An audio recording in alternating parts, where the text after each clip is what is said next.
to the NXT Podcast, your home for weekly NXT reviews and insight. The beautiful part of NXT is that when one dream ends, another dream begins. Find all of your NXT news, recaps, and analysis right here.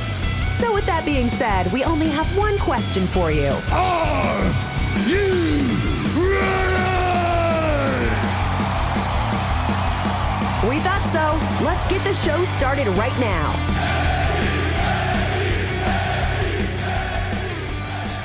All right, everyone. This is Memphis Mark coming to you from Mullet Manor. And we are going to do the review for NXT the 16th of April. And it is a surprisingly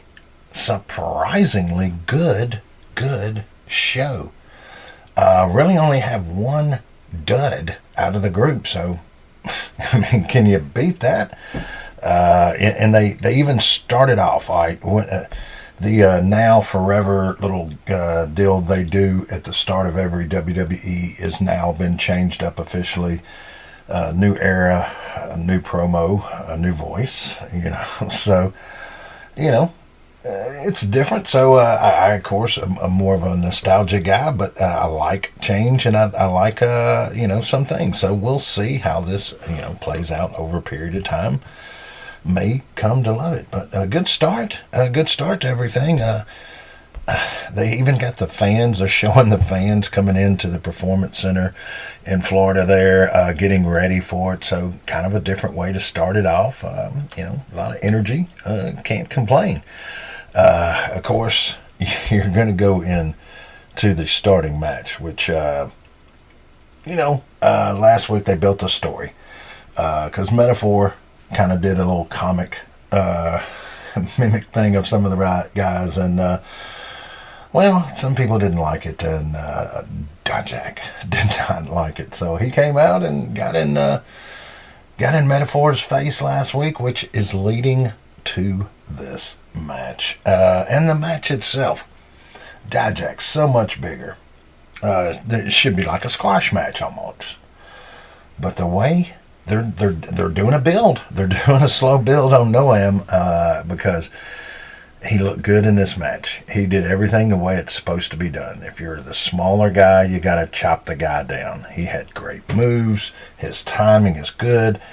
Of course, Dijak, being the size that he is, the moves that he can do, the high-flying moves, and he does not the big Viking moves where he does a cartwheel and just flips over. No, he does some innovative moves. So I just don't... Something about Dijak just hadn't clicked with me. I guess that's just me. I don't know how to put it, but the match itself, though, really good. Noam looked fantastic. So, I mean, the only thing I can say is overall, a fantastic match. I like the build on it, and the surprise end that they let... with some interference, a little metaphoric interference. Noam pulls it off. And Dijak had just been bragging earlier that he did not get pinned by Oba, but he got pinned today. And the way they did it, it doesn't make Dijak really look bad. It just makes the situation that Noam took advantage of it, and he got the win. It is what it is. So when you don't make somebody look bad, you get to do a storyline like that. I mean, I think it's a win-win. It's a win-win. But they go from there to the all-wise Ava, and she's talking with Dragunov. And so little here and there, but there's going to be an open challenge match later. Dragunov does good. He does fine in this little promo, but you'd think she'd be getting better by now. But anyway, oh well. And then, they go straight from that to a Sol Ruka Lola Vice match. Another good match. Another good match. Sol Ruka is good. She's getting her ring legs back under her, from being injured for a while. Does great. Has some good high-flying moves. But Lola really, really looked good. Showed her MMA training, and not just foo-foo training. I mean, like some real, like she did some good moves. The placement of her feet and a lot of her kicks. I mean, say what you want to, man. That was a good match. Soul does good. She always does good, and so this is another match where neither one's really going to look bad coming out of it. Because right towards the end, when Soul looks like she's about to take control, you've got Blair Davenport still sticking her nose in. And, the way she did it, I liked the little run-in, good fall. And then the kick that Lola put on Soul was freaking right on. Placement just, really, really good. So, good finish. Lola ends up getting the win. Nobody looks bad. Sets up Soul. And we even get a Buddy Landell reference in here. That somebody's always trying to take your spot. They were trying to groom the Nature Boy, Buddy Landell, to take over for the Nature Boy, Ric Flair, at one time back in the day.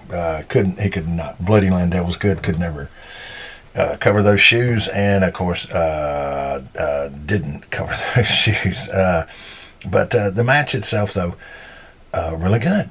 So I cannot complain out of the show at all.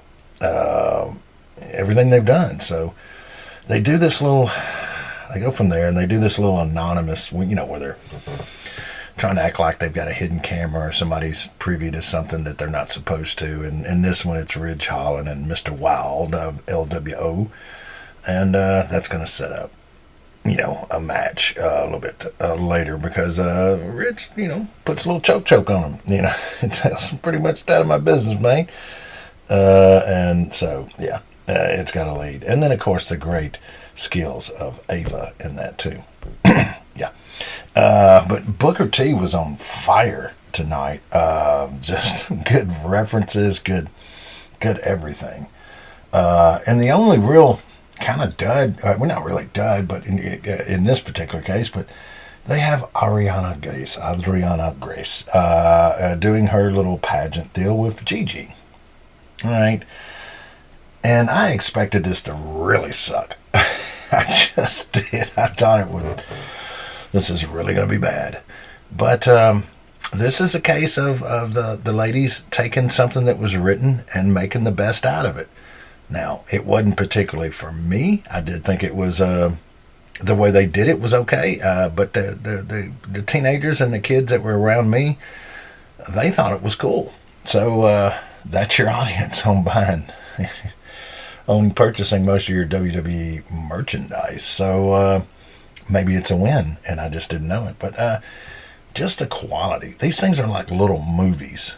And they did real good with this one, They didn't overplay anything, or it wasn't bad at all. Gigi came out looking okay, did a little something to the dress and made it, that was picked for. And I can't describe this. I'll just go back and check it out. It's not bad. I mean, like I said, I keep expecting for the worst, but it actually isn't. And then they're going to go from there to the Ridge Holland and Joaquin Wild LWO match. And in this one, there again, the winner is going to look okay, yeah, but the loser doesn't look bad either, because Ridge is a lot bigger.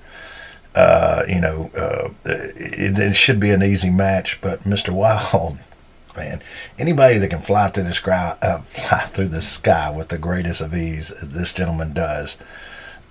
He puts on a great match, really good match, and makes Ridge look good. He carries this match and makes Ridge look good. But not the greatest match, but just a couple Wild's moves, or just that Matrix move. He misses a clothesline. It's just the timing these guys now have got is just unbelievable, and the athletic ability they have. And even at the end, Ridge catches and does a power. The guys like Wild's jumping through the ropes to get him on the outside, and Ridge catches him and power slams him.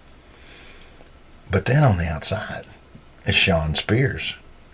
checking the match out. So, Ridge ends up getting the win, and then walking by and kind of bumping shoulders with Sean. So that's setting up something, of course, on down the road for show. Got a quick little promo with Josh Briggs getting cleared. I hope they do something with him too, because he seems like he could be. He's with his size and his athletic ability. In this one they're setting up the big Viking. Because they're trying to figure out who's going to go after Oba. So they're going to have a match to determine who's going to go against Oba. And the Viking actually looks normal, and they let him speak in non-weird mannerisms. He's talking kind of normal, and okay little spot. Briggs looks a little stiff in this one, but it is what it is. But good little spot.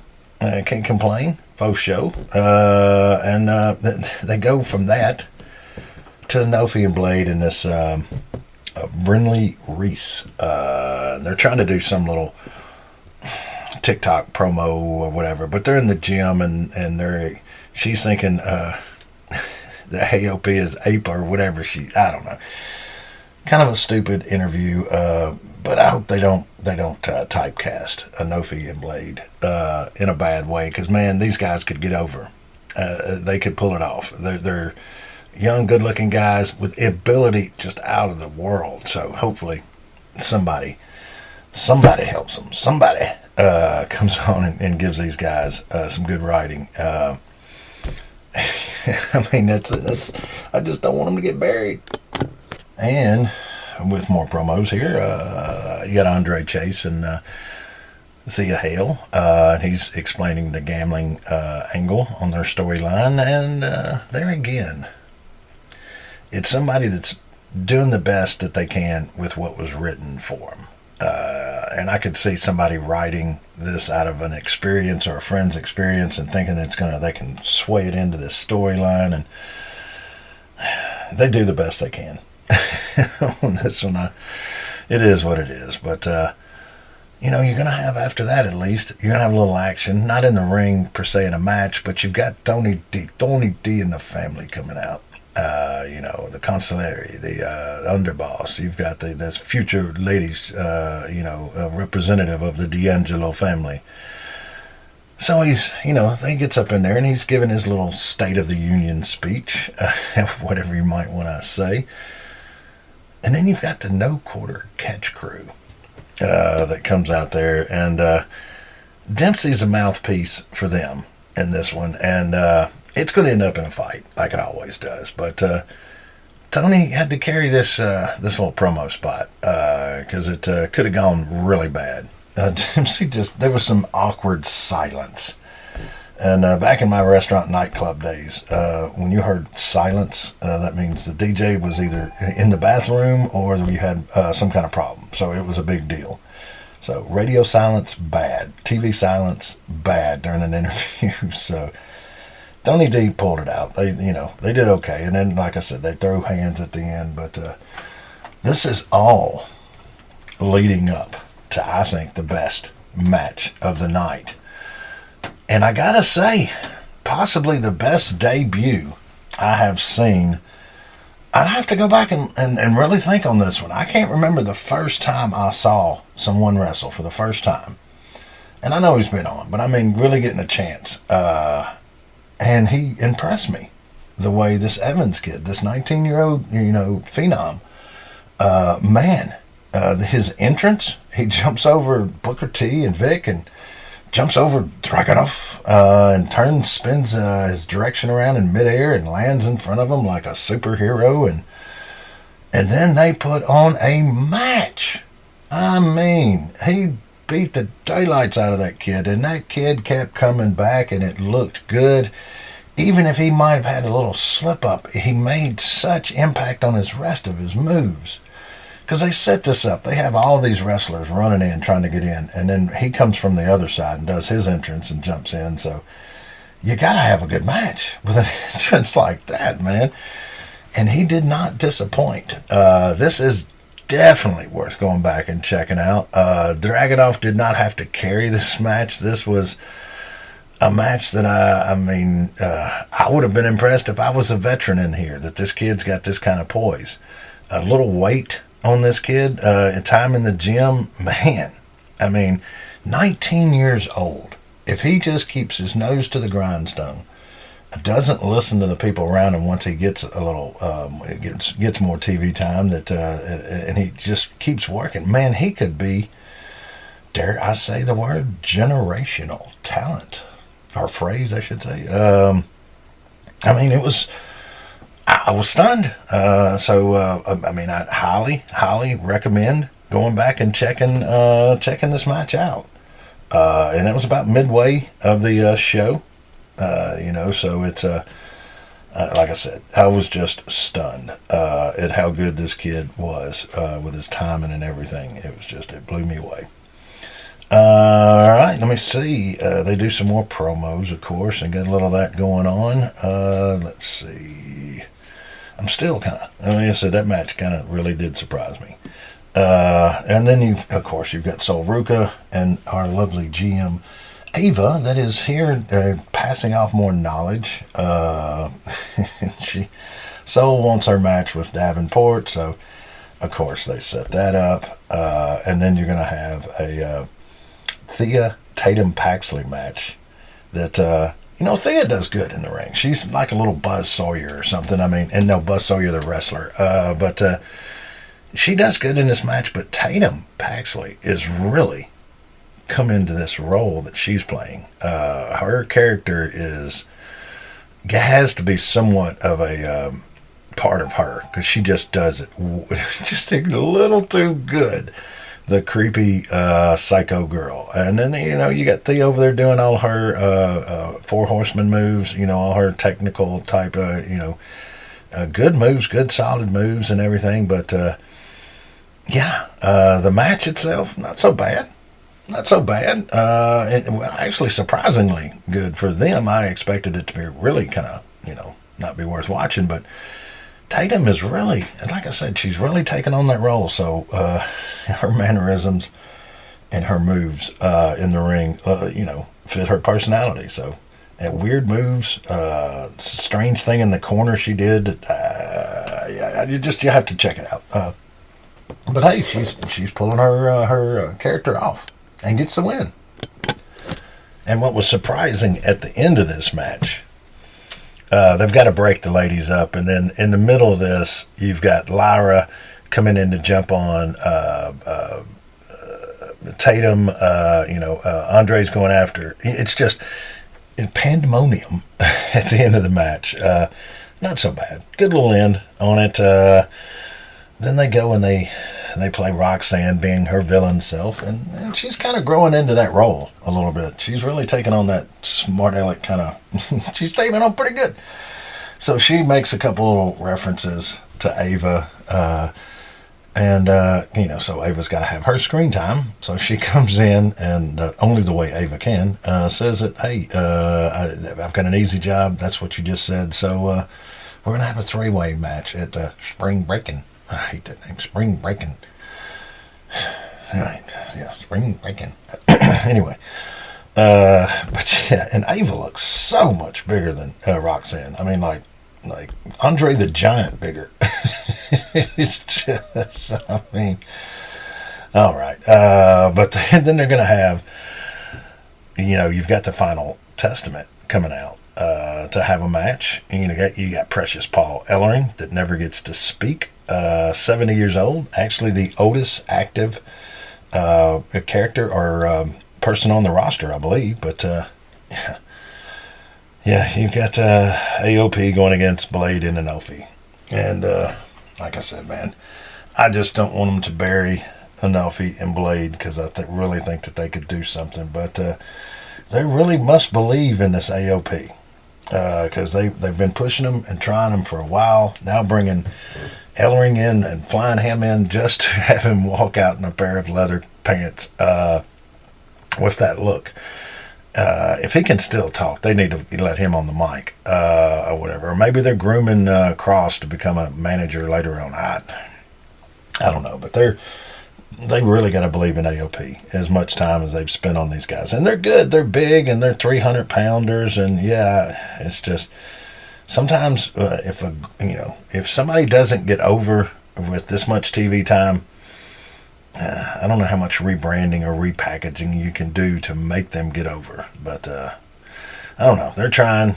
Blade and Anufi definitely did try their best on this. They looked good. They're, of course, high flyers. They did everything they're supposed to do. But, man, they get caught one time flipping outside of the ring. And, these guys are definitely big, but they actually catch Anufi and they hit Blade with them. I mean, it's...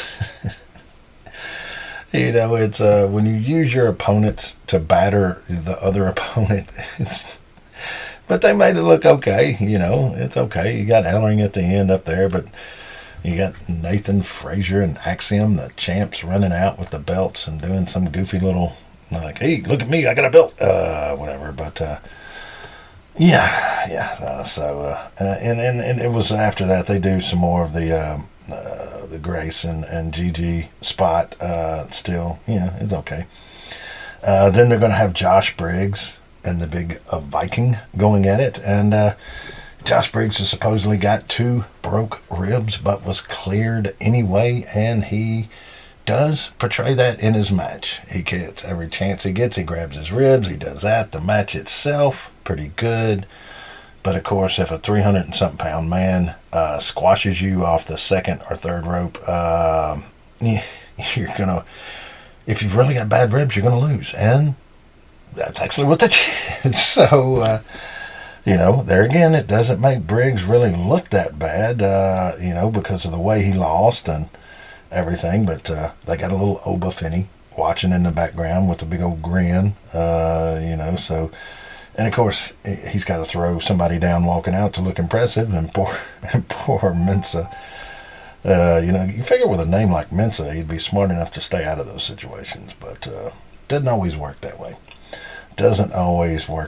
But then they go on a extravagant promo of all about Trick Williams and Melo at Stand and Deliver. And they're going through all that.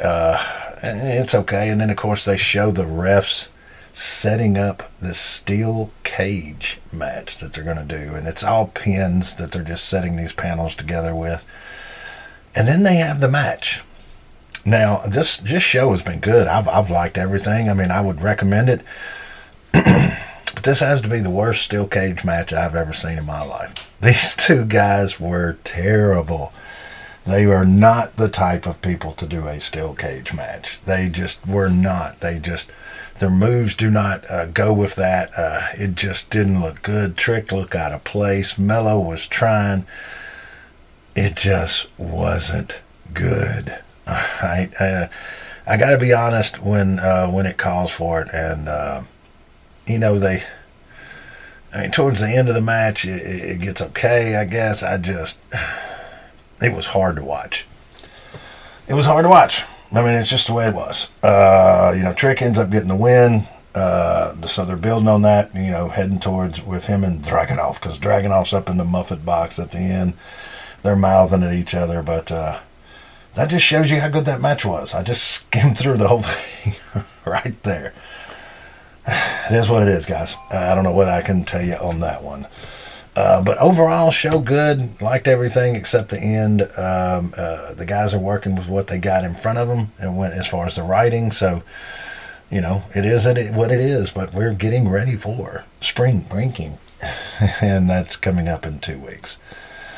So, yeah, that's about all I can say about these guys now. We're kind of doing a little abbreviated deal because it's getting ready to be my daughter's 18th birthday. So I am preparing birthday stuff.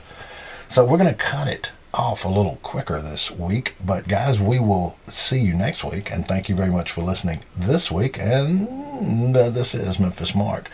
Spay and neuter if always. Help a shelter if you can. And this is Memphis Mark. And guys, I'm out. Thanks for listening to the WWE Podcast. Don't forget to subscribe on your favorite podcast app so you don't miss a show, or head to WWEpodcast.com. And for all of these shows ad-free, head over to patreon.com/WWE Podcast. Until then, we'll see you next time.